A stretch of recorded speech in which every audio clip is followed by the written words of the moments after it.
pas le peuple qui nous suit là. Non, mettez-moi le mot, madame. Bien sûr, on est dans un débat.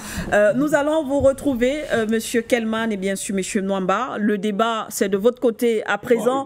On vous retrouve également pour avoir votre avis après justement les analyses et commentaires ici sur le plateau. Monsieur Nwamba, vous avez donc écouté les autres copanélistes sur cette question. C'est vrai que on n'a pas eu tort, en tout cas en ce qui concerne ce thème. On le voit à présent. L'histoire, effectivement, continue justement de diviser, même si on est plus ou moins encore un peu, voilà, on commence à être un peu d'accord qu'il n'y a peut-être pas une question de tribalisme, mais une question de manipulation des masses. C'est ce qui a été dit ici sur ce plateau. Monsieur Nwamba, quel est votre avis sur la question? Merci, madame, de me passer la parole.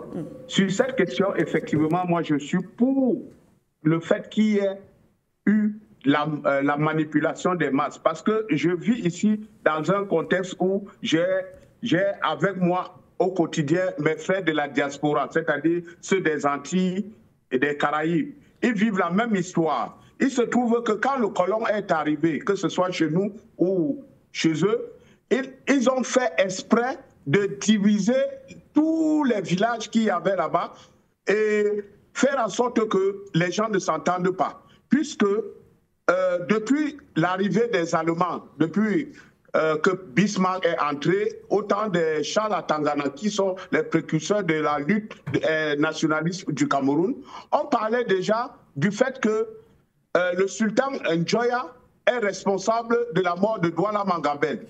Donc, ils avaient cette méthode d'aller dans chaque village, essayer de raconter leur une autre version par rapport à celle qu'elle racontait aux autres.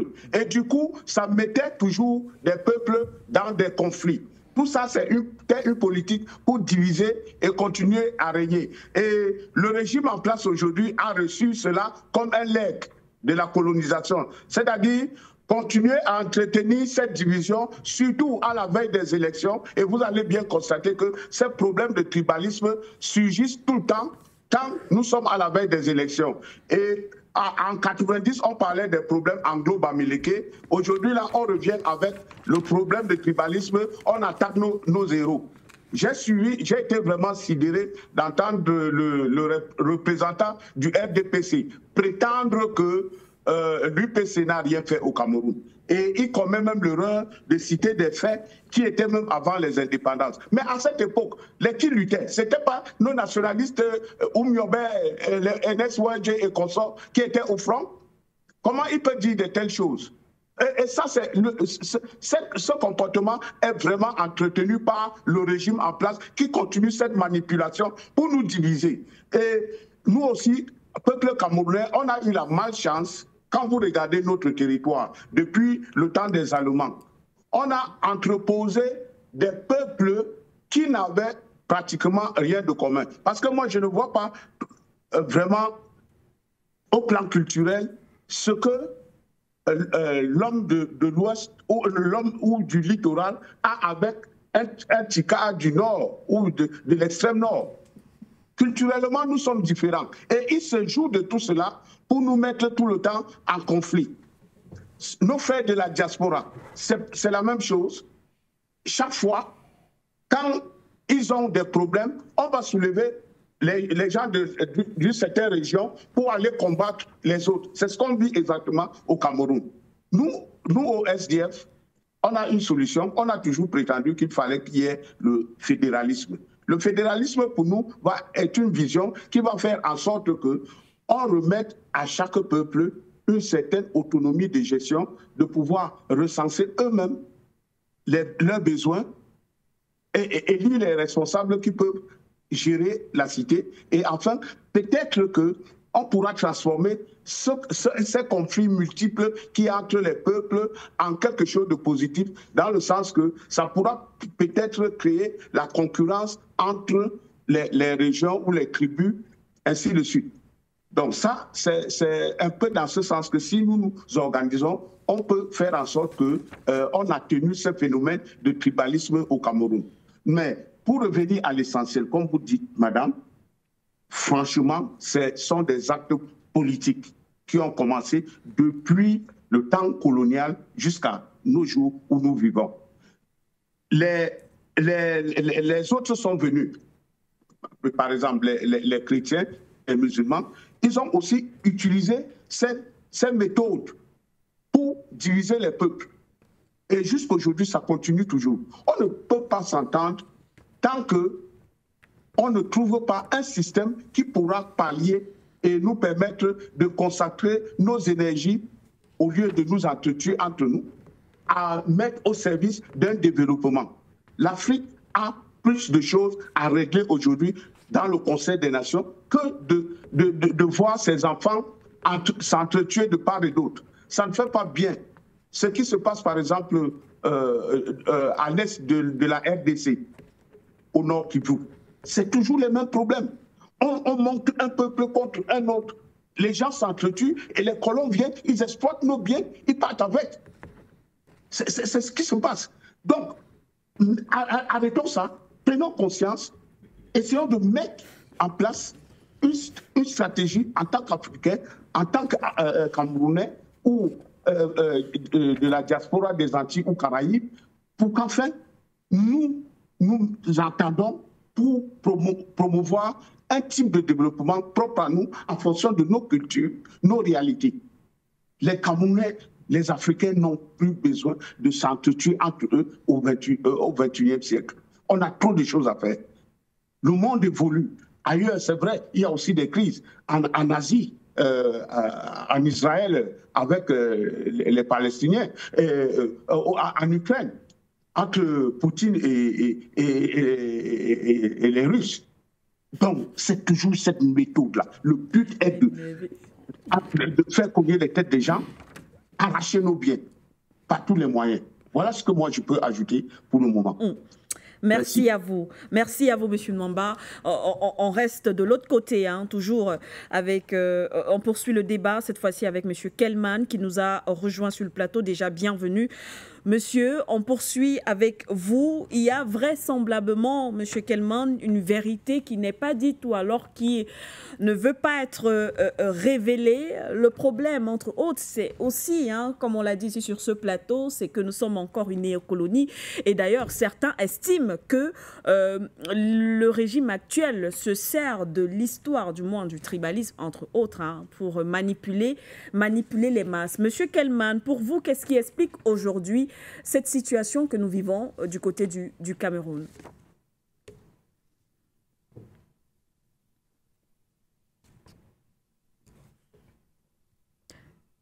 Est-ce que M. Kelman nous suit? Est-ce qu'il est là?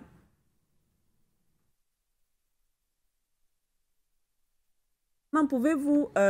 on me signale que votre micro n'est pas activé, s'il vous plaît. Activez simplement votre micro.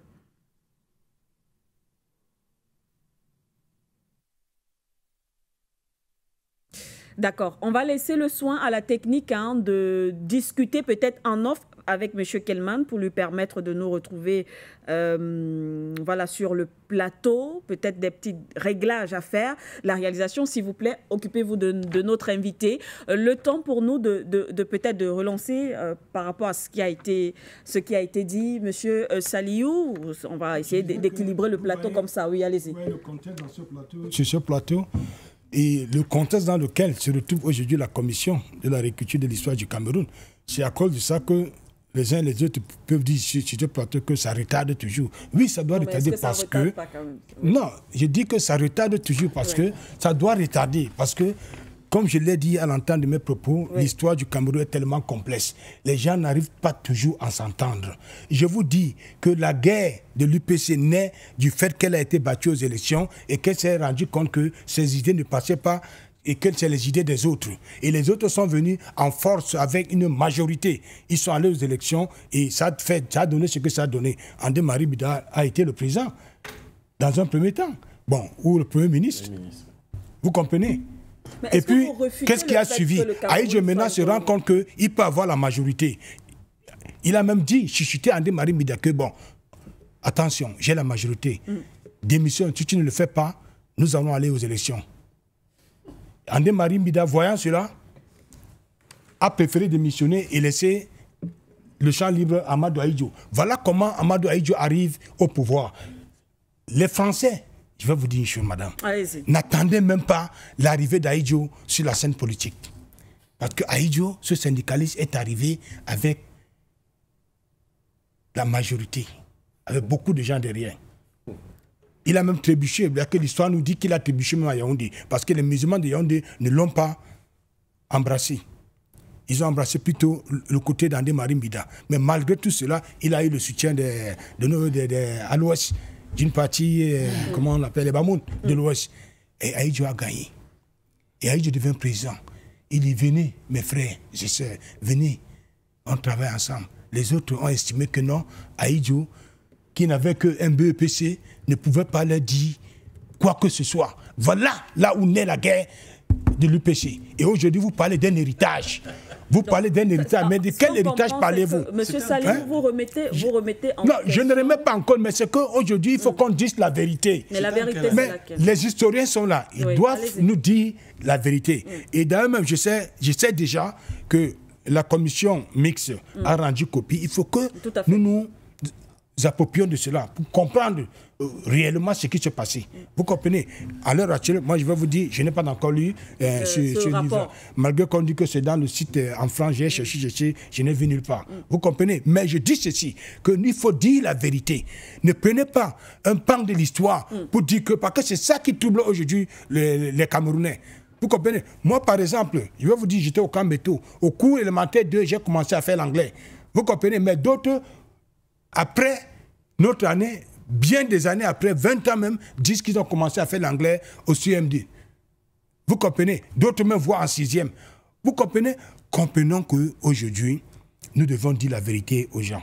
Il y a eu manipulation, certes, oui, nous l'acceptons, parce que certains hommes politiques ont cru être malins, ils ont utilisé certaines armes. La manipulation de la part du pouvoir. Oui, non, pas du pouvoir. Je ne parle pas ici du pouvoir, parce que tous voulaient le bien du Cameroun, madame. Je vous dis que si nous prenons le fait que tous ces Camerounais voulaient le bien du Cameroun, mais il y a eu une élection qui a porté d'autres au pouvoir. Quelle année? Il y a l'élection de 1946. 1946? Oui. Vraiment? Oui, les élections de la loi cadre. Après, 1946. Mais laissez-moi venir, non? Ok. Non, je vous ai juste demandé la date. Juste la date. L'UPC n'a pas eu 9 députés à l'Assemblée? L'UPC. À l'Assemblée? En 46. Oui, en 46. Oui. L'UPC. Non, bon, vous voyez, madame, je ne suis pas venu avec le journal Nouvelle Expression ici, parce que j'ai lu, en quittant la maison ce matin, la note que l'UPC Omiobe a écrite à Andé Marimbida. C'est à l'intérieur. Ça, je vous référez-vous à cette note, vous allez comprendre tout ce que je suis en train de dire sur ce plateau. Vous comprenez? Donc, ici, comprenons que Ahidjo n'est pas venu au pouvoir en arrachant le pouvoir ou bien en tuant les gens. Il y a eu une élection qui a apporté Ahidjo au destiné de ce pays. Et maintenant, quand Ahidjo prend le pouvoir, il demande aux autres Camerounais, venez travailler avec moi ensemble. D'autres ont dit non. Pourquoi dire non? Peut-être parce qu'on estimait qu'on était une néocolonie. Mais il y a Kames, le Baham, qui a rejoint le groupe d'Amadou Ahidjo. Il a bien travaillé. Vous comprenez? Donc aujourd'hui, ne venez pas nous ressasser, remuer dans la plaie l'histoire pour diviser encore les Camerounais. Parce que c'est ce que les uns et les deux sont en train de faire sur ce tableau. Diviser encore mieux les Camerounais. Au lieu de faire comprendre aux Camerounais ce qui s'est passé, la vraie vérité de ce Cameroun, que nous aimons tous, qui nous est si cher. Il faut qu'on comprenne ça. Le Cameroun nous est si cher. Et nous ne voulons pas engager une guerre d'ethnie ou bien de tribalisme. Non. Nous voulons, dans la concorde, dans la sérénité, opérer les élections qui ont tant coulé le salut, celle de 2025 qui va s'opérer d'ici octobre 2025. Vous comprenez, monsieur Ndom? Justement, monsieur Ndom, oui, vous réagissez? Vraiment, je ne sais pas. Mon copanaliste, je crois que visiblement, il est venu défendre son parti. Je crois que ce n'est pas ça le débat. Le débat, c'est la question du tribalisme. Bon, puisqu'on parle aussi de la responsabilité de Oui, l'État, mais- c'est tout. On ne peut pas en vouloir, monsieur. On ne peut pas en vouloir, Mais monsieur parce que Saliou, c'est quand trop même, de le léger. faire aussi. C'est trop léger, ce storytelling qui nous LDPC au débite là, pouvoir. c'est trop léger pour ce niveau, pour ce plateau. C'est tellement léger que, bon, je crois qu'il y a des gens qui nous écoutent qui... Je ne sais pas, est-ce que vous comprenez? Donc moi, je le mets dans sa fougue à défendre son parti. Soit c'est une question qui est du ressort de votre famille politique, je peux que constater que malgré cela, ce Taïdjo qui a tout fait, qui a été brillant, il a quand même été condamné par le régime actuel. Hein. Malgré tout. Malgré tout. Condamné à mort. Hein. Et par fusillade sur la place publique. Monsieur, il faut faire attention avec l'histoire. C'est ça la question quand Yambi Timba tout à l'heure montrait comment, en réalité, on a déstructuré tous les outils qui nous permettaient, n'est-ce pas, de régler tous nos problèmes, qu'elles soient politiques, culturels, etc., etc. Et on nous a imposé quelque chose qu'il faut que tu sondes. D'abord, c'est un vocable je le dis, de Moumien. On me dit que c'est Césaire, mais j'ai dit Moumien. La néocolonie, c'est quoi la néocolonie? Nous avons eu ce qu'on appelle les indépendances factices. Pourquoi les gens continuent de se battre aujourd'hui contre le franc CFA, contre les accords de coopération, contre les accords militaires, pour les questions de base militaire, dont un épisode vient d'être progressivement ou bien relativement réglé encore? Pourquoi nous en sommes encore, monsieur? Il ne faut pas donner... Vous dites qu'en 1946, nous étions... En 1946, c'était le vote de la loi cadre. C'est la loi cadre, justement, qui fixait le cadre de cette néocolonie dans laquelle on enfonçait tout le monde en marche forcée. Mais apparemment, ce n'est pas tout le monde qui voyait cela comme une néocolonie. Lorsqu'on écoute M. Saliou quand même, il dit l'UPC a sa part de responsabilité dans notre histoire, cette histoire tragique. C'est très intéressant. Là, oui. Je voulais chuter là-dessus. Oui. Premièrement, il donne l'impression que l'UPC a pris les armes avec la jeunesse pour combattre, pour tuer les gens. C'est faux. Le 27 août 1940, ici à Douala, M. de Gaulle arrive. Je vous ai déjà fait l'histoire, 1000 fois. Comment il a été chassé à Londres, on lui dit Foulcan, arrête de venir boire le thé ici, venez bavarder la BBC. On va prendre des forces aussi en Afrique, puisque vous avez des colonies là-bas. Il est chassé tout le long de la côte, depuis Dakar. Ce sont les vichistes, des pétainistes qui sont là-bas. Ils lui disent on ne veut pas de toi. Dernière escale, c'est à Lagos. Le commandant de ce bateau, qui était un Anglais, lui dit moi je ne veux pas continuer parce que tu n'as personne ici. Il dit pardon. Apparemment, on m'a dit que j'ai des gens du côté du Cameroun. C'est comme ça qu'il envoie son émissaire, le Haut Clock, qui va devenir le maréchal Leclerc plus tard. Et cette France libre est née au Cameroun le 27 août 1940. La mobilisation est profonde, elle est sérieuse, elle est dense. Pour prendre la jeunesse camerounaise pour aller libérer la France. C'est la raison pour laquelle Ruben Oumyobé, justement, quand il décide de se lancer dans le procès qui va aboutir à ce qu'on appelle ces nombreux déplacements pour réclamer la réunification, l'indépendance et plus tard l'élévation de standard de vie, il refuse de prendre l'option de la lutte armée. Parce que pour lui, le Cameroun a déjà payé sa dette de sang pour sa libération en participant à la mise à mort de la peste brune qui était le nazisme. Donc il n'est plus question que la jeunesse camerounaise, le peuple camerounais prenne encore la arme pour réclamer sa liberté. Il a payé sa dîme, il a payé le prix qu'il fallait payer. C'est ça, monsieur. Donc l'UPC n'a jamais eu pour option prendre les armes pour réclamer son indépendance. Ils ont tenté par tous les moyens, sur le plan diplomatique, sur le plan politique, sur le plan diplomatique. C'est pour ça qu'on mettait à l'ONU. C'est pour ça que tous ses amis se déportent à l'ONU. Pour tenter de régler le problème pacifiquement par le biais du droit. Par le biais de compter. Pardon? À l'ouest, là. Il y a des témoignages. Voilà. Il y a des témoignages. Je dis il y a des témoignages. Par le biais du droit. Okay. Par le biais du droit, légalement. Là, ce ne sont pas les storytelling de grammaire. C'est ça les faits. C'est l'histoire. Malheureusement, quand Oumr rentre dès 1955, où, je te rappelle, en juillet 1955, on interdit l'UPC, on interdit toutes les organisations annexes de l'UPC, dont on exclut l'UPC de géopolitique légale. On crée même un problème de gélice pour tenter d'arrêter Oumniobé. Oumniobé se réfugie dans le maquis.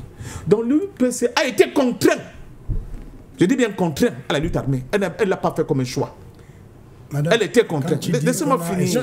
Je voulais ajouter un peu de l'eau. On a fini. Il faut dire qui a interdit. Quoi? Mais la France, non, la France. Mais pourquoi vous n'êtes pas d'accord? C'est la France néocoloniale. C'est la colonie qui dirige le Cameroun. Les Camerounais ne dirigent rien. Ne dirigent rien. Nous sommes dans un régime néocolonial. Et ceux qui ont choisi d'accompagner cette France coloniale, c'est eux que tu cites, dont tu cites les noms là. C'est simple. Les autres qui disaient non, nous voulons une indépendance totale et immédiate, c'est eux qu'on a massacrés. C'est eux qu'on a tués. Dans l'histoire des luttes de libération en Afrique, le Cameroun est le seul pays pratiquement où on a tué tous les dirigeants. La paix, tout à fait. Et ceux qui ont voulu l'indépendance totale, qu'est-ce que vous mettez dans l'indépendance totale? Mais c'est ça que c'est là où tu continues de barboter jusqu'aujourd'hui. Bon, je peux te tutoyer, tu es mon frère. On est des frères. Vas-y. Jusqu'au jour d'aujourd'hui. C'est pas un problème. Est-ce que tu as toujours le franc CFA? Allez-y, je vous écoute. Voilà l'indépendance totale qu'on réclamait, monsieur. Voilà l'indépendance totale.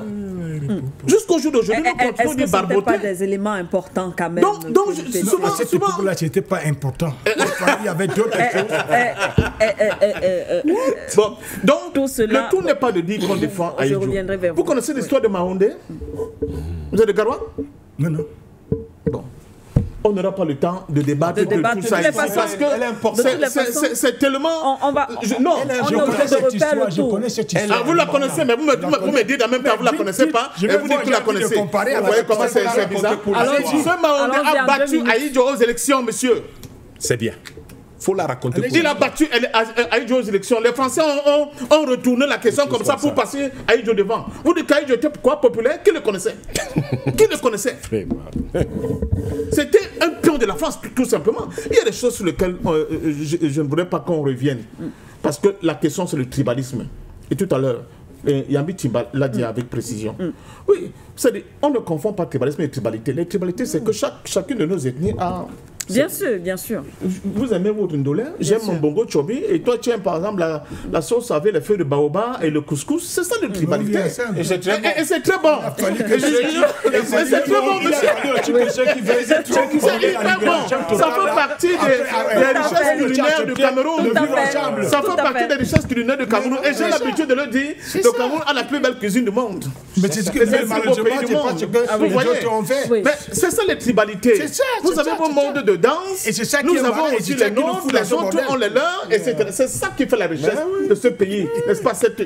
Mais par contre, quand on veut se servir de ces différences ethniques à des fins politiques, c'est là où ça devient extrêmement dangereux. Or, c'est ce que fait ce régime néocolonial depuis les indépendances factices qui ont été octroyées à Aïdjo et après à Biya, etc.